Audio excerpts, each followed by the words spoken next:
알렉산더 대왕의 스승은 아리스토텔레스입니다. 아리스토텔레스의 스승은 플라톤입니다. 플라톤의 스승은 소크라테스입니다.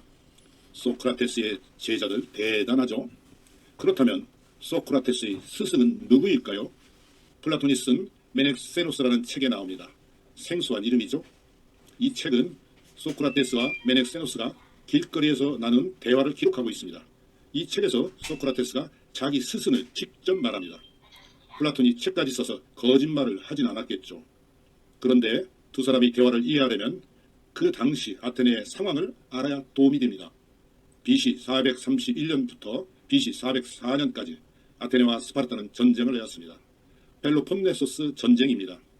BC 430년 전쟁 초기 혼란 속에서 아테네는 전사자들의 장례식을 거행했습니다. 그리고 페리클레스가 추도 연설을 하였습니다. 이 책은 추도 연설자가 선정되기 며칠 전 이야기입니다. 책 내용을 볼까요? 소크라테스를 테스형이라고 하고 메넥세노스를 메넥세라고 하겠습니다. 자, 그럼 책을 펼치겠습니다.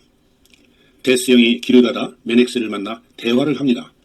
굵은 목소리가 테스형이고 사투리를 쓰는 사람이 메넥세입니다. 어디 갔다 오냐? 안녕하세요, 선생님. 회의장에 갔다 와요. 추도 연설할 사람을 뽑는데요. 그래?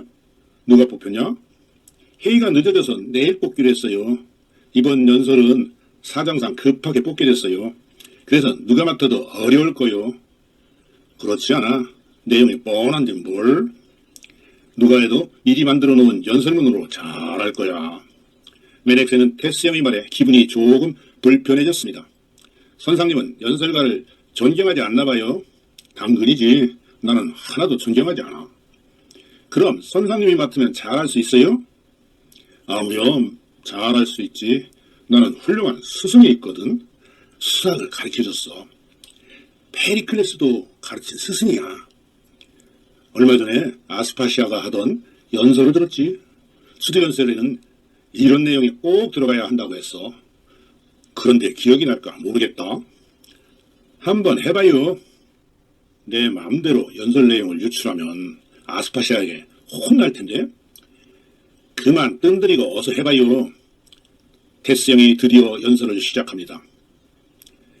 연설은 생략합니다. 따봉이네요. 아스파시아 대단하네요. 자네 아스파시아를 한번 만나볼 텐가? 저도 아스파시아가 누군지 알아요. 전에 만나봤어요. 그래? 그런데 연설 내용을 할 사람은 안 돼. 알았지? 알았슈. 걱정 마세요. 자네 내 마음에 쏙 들었어. 앞으로 아스파시아의 연설을 많이 들려줄게. 잘 가게. 안녕히 가세요, 선생님. 책을 닫습니다. 여기서 테스형이 자기 스승을 아스파시아라고 했습니다. 그런데 아스파시아가 누군가 궁금하시죠? 고대 아테네에서 유명한 기생이었습니다. 사교계의 킹스타였습니다. 나중에 페리클레스와 결혼까지 하였죠. 그런데 테스형이 배웠다는 수사학이란 무엇일까요? 웅변술, 연설술을 말합니다. 테스형은 연설술을 아스파시아에게 배웠다고 했습니다. 그리고 페리클레스도 아스파시아에게 배웠다는 것을 테스형은 왜 강조하고 있었을까요? 페리클레스는 아테네 전성기에 민주정치를 이끌었던 뛰어난 정치가였습니다. 따라서 이런 사람을 가르친 아스파시아는 엄청 대단한 사람이다 이거겠죠. 이런 스승에게 배웠으니 나도 연설을 잘할 수 있다 이거 아니겠습니까? 테스형도 참 순박한 구석이 있네요. 아테네 직접 민주정치 시대에는 연설 잘하는 사람이 출세했습니다. 출세하고 싶은 청년들은 연설술을 배우려고 했습니다. 그래서 많은 소피스트가 나섰습니다. 사설 학원 사업이 번창했습니다. 테스형도 교육 사업에 뛰어들었습니다. 그는 일방적인 강의를 하지 않고 특정 주제에 대해 문답식 교육법을 사용했습니다. 테스형의 문답식 교육법은 발표할 기회를 많이 줬습니다. 그래서 청년들에게 인기를 끌었습니다. 거기다가 돈도 받지 않았습니다. 수많은 청년들이 모여들었습니다. 테스형은 가장 지혜로운 사람이라는 소문까지 났습니다. 대박이 터졌습니다. 그러나 테스형에게도 고민이 있었습니다. 그만큼 자신의 연설술을 확신하지 못했습니다. 일방적으로 강의만 하는 소피스트보다 못할 수도 있다고 생각했을 겁니다. 그래서 테스형도 연설술을 배우려고 나섰습니다. 그 당시 연설의 1인자는 유명 정치가인 페리클레스였습니다. 테스형은 페리클레스의 집을 찾아갔습니다. 거기서 아스파시아를 만났습니다. 그리고 비밀을 알았습니다. 연설의 진정한 1인자는 아스파시아라는 비밀을 데스형은 아스파시아를 스승으로 모시고 배웠습니다. 아스파시아의 연설술은 얼마나 뛰어났을까요? 플라톤이 쓴 책에서 아스파시아가 추도 연설문을 작성하고 코치했다고 했습니다. 그리고 페리클레스가 발표했습니다. 그런데 놀라지 마세요.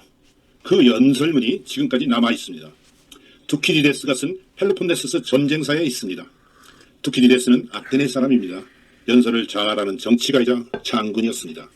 페리클레스의 정적이었습니다. BC 430년 31살 때 그는 전사자 장례식에 참석했습니다. 페리클레스의 추도 연설을 들었습니다. 그는 깊은 감동을 받은 것 같습니다. 그래서 펠레폰네소스 전쟁사에 기록했습니다. 1863년 미국 남북전쟁 중에 게티즈버그에서 전사자 추도식이 있었습니다. 여기서 링컨이 그 유명한 추도 연설을 했습니다. 스피치 연구가들은 링컨의 추도 연설이 페리클레스의 추도 연설문을 압축한 것이라고 한다네요. 2400여 년 전 아스파시아가 작성하고 페리클레스가 발표한 추도 연설문, 지금도 명연설문으로 평가받고 있습니다. 그런데 말입니다. 데스형의 제자들 플라톤, 아리스토텔레스, 알렉산더 대왕, 그들은 자신의 스승의 스승이 기생이라는 사실에 어떤 영향을 받았을까요?